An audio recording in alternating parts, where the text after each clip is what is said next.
Hello guys, as we have started with our chapters, I believe it's time we should start with our new chapter, and the new chapter is going to be Indian drainage system. So without further ado, let's start. Now first we come to the introduction. So we all understand what the drainage system is, right? And India is blessed with hundreds of large and small rivers. Okay, some rivers flowing from west to east, some east to west, from north to south. Okay, India has a huge connection of drainage system. Now, when we say drainage, the dictionary meaning of drainage is the system of removing surface or subsurface water from a given area. So, what do we understand by this is anything that removes anything above a surface or subsurface area that sweeps through it. Okay, that takes it away with it. So when I say takes it away with it, so we generally believe it's anything, but it's actually the liquid portions. Okay, so this is the dictionary meaning of drainage. Okay, and by drainage we all understand what is a drainage is a river or a stream. Okay, now stream. Now I'll give you a small differentiation between a stream and drainage. A stream is a small river.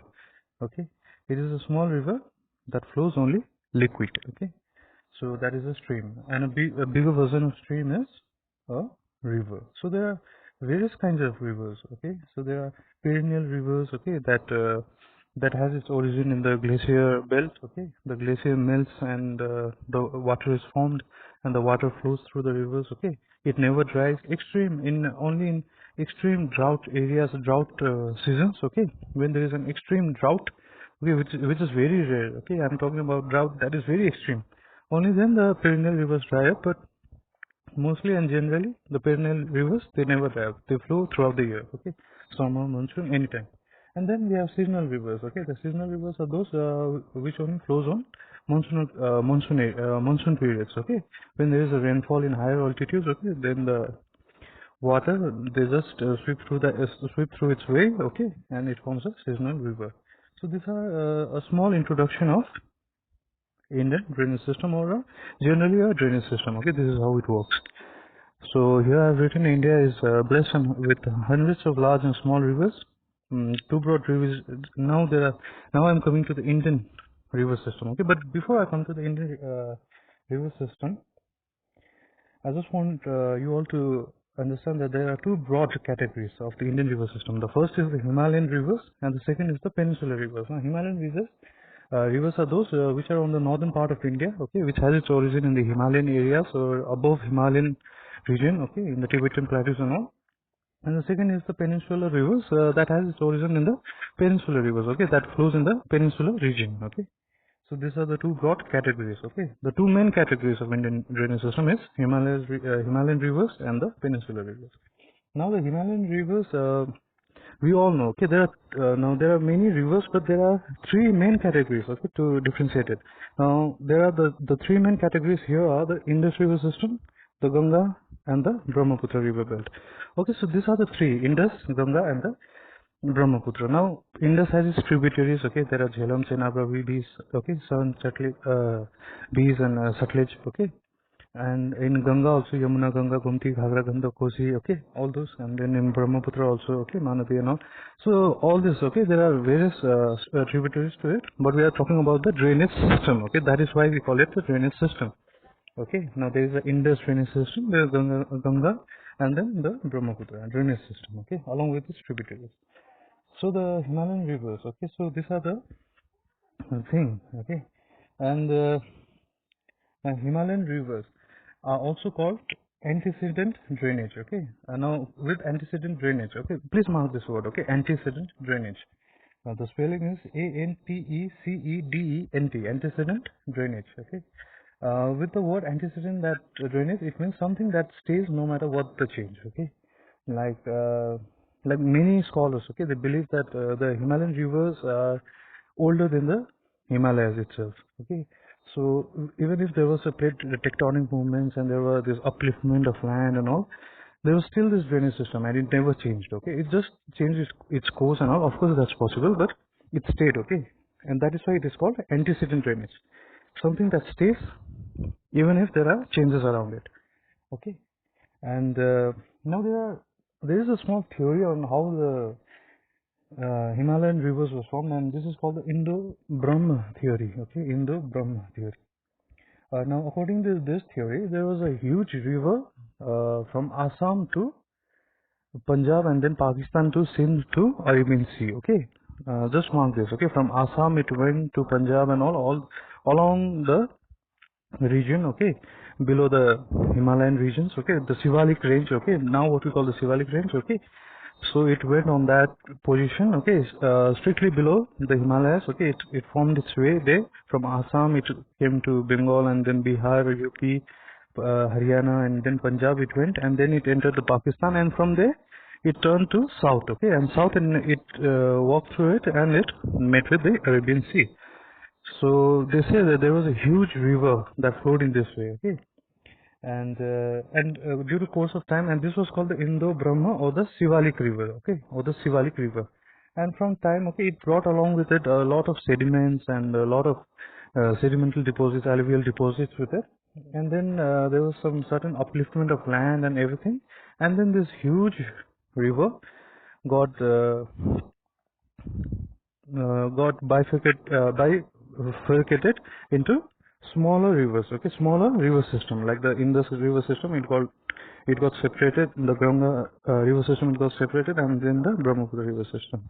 Okay, now this is a theory. Okay, and there are things to go against this theory. Okay, some of the things that went against the theory is that if there was a huge river that walked through it, then of course the river would have been cut from between because of the other small seasonal, even if it's a seasonal river. Okay, that would cut from it that would come from the Himalayas to the south. Okay. Now this is a debate, and this is a scholar debate, and of course history can be debatable. Okay, geography, science can be debatable. So this is the thing. Don't worry, I've given you all in the PDF. Okay, everything about all this, the river system and all about this in the Brahma theory. So do not worry with that. And of course with rivers we understand that rivers always flow from the higher altitude areas to low altitude areas. That's how gravity works, right? Up from up, everything comes to down. Okay, that's the gravitational pull. So rivers act in the same way. Okay, it comes from a high altitude area and it flows to the lower altitude area. So that's the introduction, and here I have given you all the map. Okay, if this map is not very clear to you, I have given you this same map in the PDF too. And so in here you have to see you can understand the river systems from here. Okay, this is very important because it might come to mark in your exam. Okay, so please, okay, now this is your homework too. Get a map. Okay, even if you don't have a map, you download it or you edit it or you just mark a map. Okay, I won't judge. Okay, no one is judging. Okay, so you just mark this important river system. Okay, now we are doing the Indus river system for the first. Okay, because I don't want to hurry up. We are already in pace. Okay, we are already in time. So I want things to go very slowly, and so that you understand it in one go. Okay, so that you don't have to revise it again and again. Okay, of course revision is important, but even if you revise, you will understand. Okay, so just mark the Indus river system, the Indus, Jhelum, Chenab, Ravi, Beas. Okay, Satluj. Okay, just mark those in that map. Okay, so this is going to be a small homework, a small practice. Okay, let's not call homework, you all are grown up. Okay, it's a small practice. So this is the river system. If it's not clear here, I have given you the same image in the PDF also. Okay, I have made a PDF on it and I have sent you. Okay, so look through it. And then we have the very first. Okay, this is kind of a subheading. This is the Himalayan river system. Okay, and the very first we are doing the Indus Drainage system. Okay, here I didn't mention it, but this is the Indus Drainage system, and that deals with the Indus and its tributaries. Okay, now now tributaries. Okay, what do you mean by a tributary? Okay, now tributary is this small water body that meets with a larger water body. Now that is a tributary. Now what is a distributary? When a large river breaks into small rivers, that is a distributary. So here you see the difference. When there are various small rivers, okay, and it mixes with a large water body, that is a tributary. Okay, just like Jhelum, Chenab, Ravi, Beas. Okay, they are small rivers and it mixes with the Indus. Okay, large water body. This is a tributary of Indus. Now there are distributaries, which means a large river is coming. Okay, and then it is getting distributed. Okay, So this is a distributary and tributary, the difference between this tributary and distributaries. Okay. Now give me a small. Now I'll send you a PDF on it also. I'll send you an image on the difference between tributary and distributary, so that it's very easier to understand. Okay. Not that it will always come in the exam, but so that you will understand. Okay. So here we have the Indus Drainage system, and that is the Indus, the Jhelum, the Chenab, and Ravi and Beas. Okay.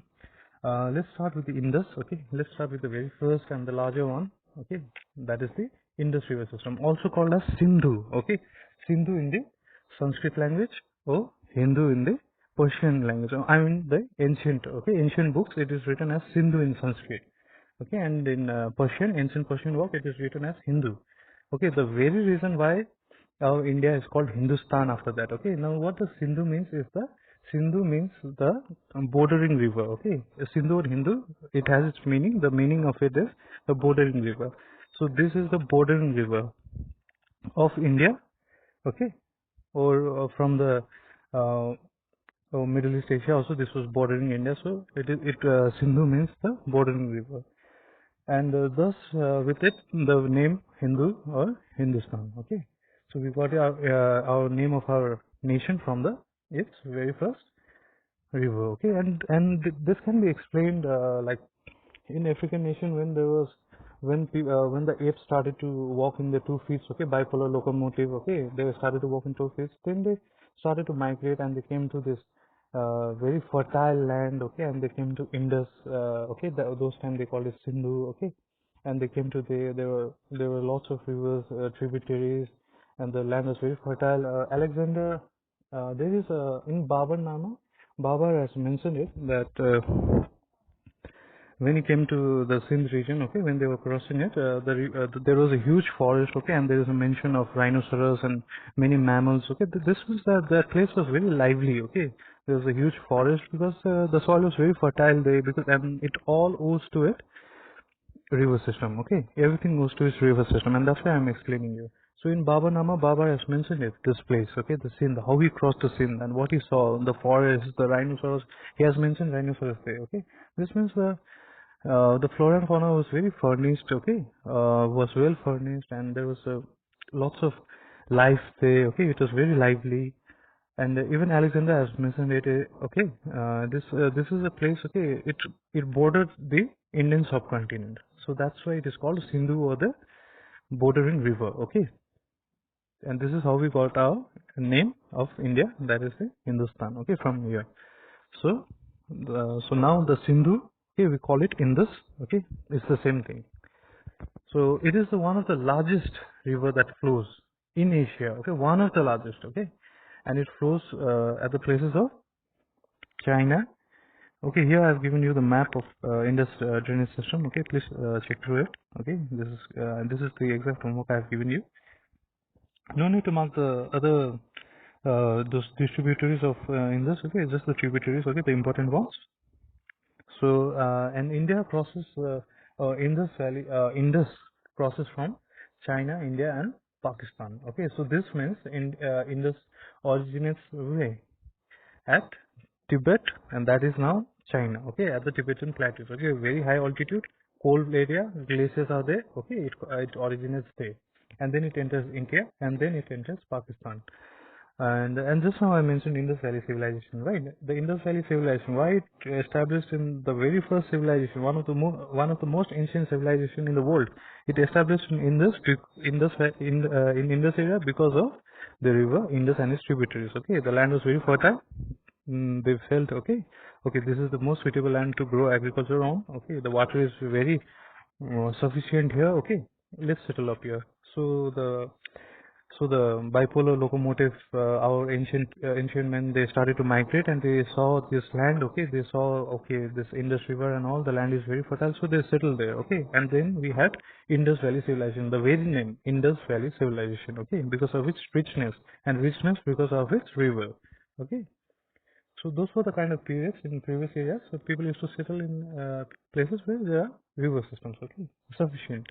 Life is around water body. Okay, and so the Indus originates in the Tibetan plateau, and Then we have its tributaries as Jhelum, Chenab, Ravi, Beas, and Satluj. Okay, 5 tributaries. Okay, and it enters from China to India and then Pakistan, and it flows into the Arabian Sea, like you all can see it in the map. Okay, from Tibet. Okay, now it's China, so we call it China. Even then, Tibet or China, and it enters India, and then it goes to Arabian Sea. Okay, it enters Pakistan and then moves south. Okay, it has its length of 3,180 kilometer. Okay, it's a huge length. Okay, and Indus is the longest river of Pakistan. Okay, of Pakistan it is the longest river. And then the source of Indus is the Sangay Khabab. Okay, that is in Tibet. Okay, so that's the originating place. Okay, where there are glaciers and there is a lake formed, and then lake has started to, because of its gravitational pull, to the lower altitude. Okay, from high altitude to lower altitude it has moved. Okay, first it moves south, western way. Okay, like we see here, first it moves to westward side. Okay, then to northwest side, and then to the southern side, and then it meets to Arabian Sea. So this is the Indus. Okay, a small explanation. A larger part, okay, I've given you in the video. And then we have Jhelum. Jhelum is the second tributary of Indus. Okay. Now it is the most westernmost of 5 rivers of Punjab. And that means the 5 rivers. I'm not talking about Indus here. Okay. Please mark the note. I mean the Jhelum, Chenab, Ravi, Beas, and Satluj. Among this, okay, among the 5. Okay. Why is Punjab called the land of 5 rivers? Is because of this 5 rivers. Okay. Jhelum, Chenab, Ravi, Beas, and Satluj. Okay. And Punjab means, Pan means 5, okay, and Jab means a land, okay, so land of 5 rivers, okay, Punjab, and that is the Jhelum, okay. It is the westernmost of these 5, okay. It is in the westernmost part. This is here in the map. Among Jhelum, Chenab, Ravi, Beas, and Satluj, Jhelum is in the most western part, okay.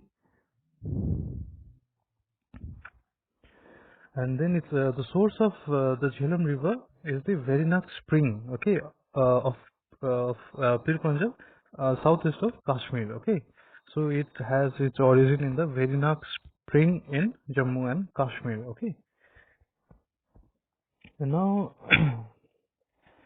Jahangir, okay. Jahangir was an admirer of nature, okay. He admired Jahangir, okay. I'm talking about the Mughal Emperor Jahangir. He used to admire nature. So when he saw the Verinach spring, the Verinach spring was a huge spring, okay, but it was a shapeless kind of a spring. Imagine it, okay. And Jahangir saw it, and he built an octagonal tank so that the water is collected there in a better way, okay. Okay, and so the water was coming from its lower part in the spring, okay, and but it was shapeless, so he made an octagonal tank, okay. It's a very beautiful tank, okay. And just near to the Verinach spring, he made a garden called Mughal garden, okay. It's a very beautiful big garden, and that is called a Mughal garden. So Jahangir built an octagonal tank at the shapeless pond, okay, and that is the Verinach spring, okay. And from that is the source, okay, that is from where the Jhelum originates, okay. And then Jhelum flows, and Jhelum, okay, it originates in India in Verinach spring, okay, and it enters Pakistan, and it meets with Chenab near Jhang in Pakistan. Now Jhelum, it travels in India, okay, and then it enters Pakistan, and in Pakistan it meets with Chenab, okay, in a place called Jhang near Pakistan, okay. Now Jhelum, another fact of it is also called Chandrabhaga in Himachal Pradesh, okay. So Jhelum is called Chandrabhaga in Himachal Pradesh. So, and if there is a question that comes that where did Jhelum originate, so the answer is Verinach spring, okay, southeast of Kashmir, okay, or the other answer can be Pir Panjal range, okay, because the range, okay, of the Himalayan range is the Pir Panjal, okay, it is called the Pir Panjal range. So this three can be the answer: Verinach spring, southeast of Kashmir, or the Pir Panjal range. So don't get confused; it's all the same thing. And then we have the third, okay, so that is the Chenab. Now Chenab, it originates in India and then reaches Pakistan. Okay, so the two countries that it crosses is India and Pakistan. Now the source is the Baralacha Pass. Okay, that is in Himachal Pradesh. That is the source. Now it further mixes with the Satluj River to form Panjanant River. So if you see in the map, I don't want to confuse you all, but I just want to explain you. Okay, if you see in the map, the five rivers, they meet at a point. Okay, just see just near to Indus. Okay, the Jhelum, Chenab, Ravi, and Satluj. It meets uh, it meets at a point, and from there is a drainage system, and then it meets with Indus. Okay, so this a small gap there. Just if you see, you can see it in the map. That is called Panjanant, and Panch means five. Okay, and Nant means Nadi. Okay, so the five rivers. Okay, where the five rivers flows. That means okay. So the five river flows in the same way, and that is called the Panjanant River. That is a small drainage system there. Okay, small river there. Okay. And so Chenab meets with Satluj River to form Panjanant River. Panjanant River. Okay, Panch means five and Nand means to Nadi. Okay, and that is called a river. Now it is the largest tributary of India. Chenab is the largest tributary of India. And how is Chenab formed? Chenab is formed by two streams. Now I already said you what a stream is. Smaller river is called stream. Okay, so two small rivers. Okay, there are two small streams. Okay. Okay, two small rivers, that is the stream, Chandra and Bhaga. Okay, it joins at Kandi near Kelyong in Himachal Pradesh. Okay, so this is how Chenab is formed.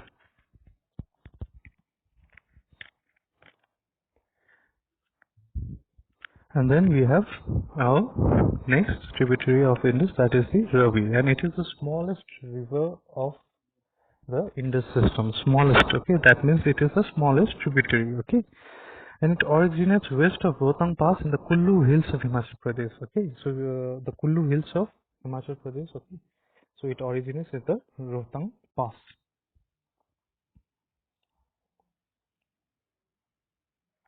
It meets with Chenab River near Sarai Sindhu in Pakistan. Okay, so it meets with Chenab, and then Chenab meets with Satluj. Okay, and it meets with Chenab River near Sarai Sindhu in Pakistan. So this means it crosses from India to Pakistan. So the two countries it flows in is India and Pakistan. And then regarding anything more about Ravi, I've given you in the PDF. Okay, so I'm just explaining you what is necessary. And then we have bees. Okay, it originates from a place known as Beeskund near the Rohtang Pass. Okay, now Rohtang Pass, in its early stage, it runs from north to south. Okay, so this too originates in Himachal Pradesh. Okay, when I say Rohtang Pass, okay, the Kullu Valley. Okay, runs north to south past Manali and Kullu, where its valley is known as Kullu Valley. If you had heard the Kullu and Manali. Okay, so that's how the valley is formed and the name is formed. Okay, name is created. Okay. If you all see, okay, now the river when it passes through a place, okay, it creates a deep cut in the Himalayan region. Okay, okay, it cuts a deep cut. Okay, that's the gorges and all. Okay, and this creates valleys, and this valley, okay, these valleys are called this valley in Himachal Pradesh created by bees is called a Kullu Valley. Okay.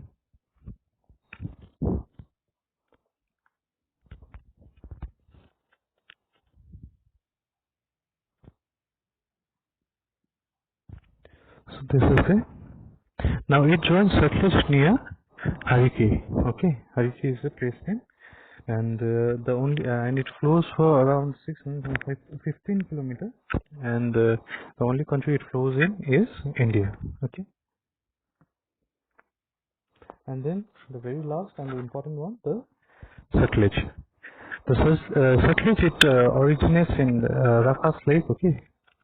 Around 4,630 meters above mean sea level. Now why I'm telling you this?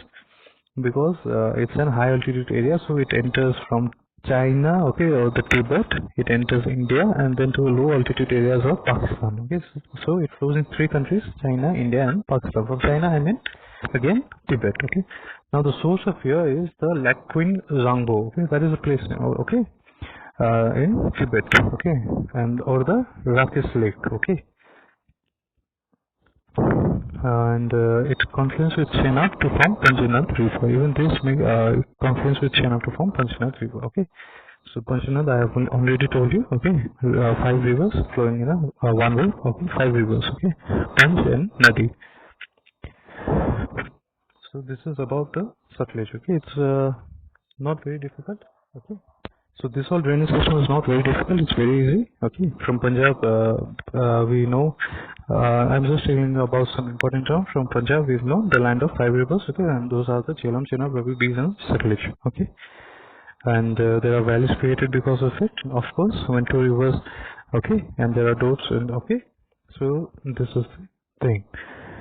And I hope you all, and anything further than this, okay, anything further than this I have given you in the PDF. Okay, I just wanted you all to understand this all well. Okay, because it's easy now. Okay, if you have already I've explained you this, it's easy now if you see in the PDF and you understand it. Okay, so and you when you read it you will understand. So this is very easy, and I wanted to take it very slow, so I'm doing you one drainage system after the another. Okay, tomorrow we'll do, or the next class we'll do the Ganga and the Brahmaputra river system, and we'll take it very slowly and gradually so that you don't have to revise it again. Okay, and so take care of yourself, and if you all have any doubt you are free to ask, and do the work given. Okay, I won't call it homework. Okay, do the practice of the maps. Okay, take care, be home, be safe. Okay, take care of yourself.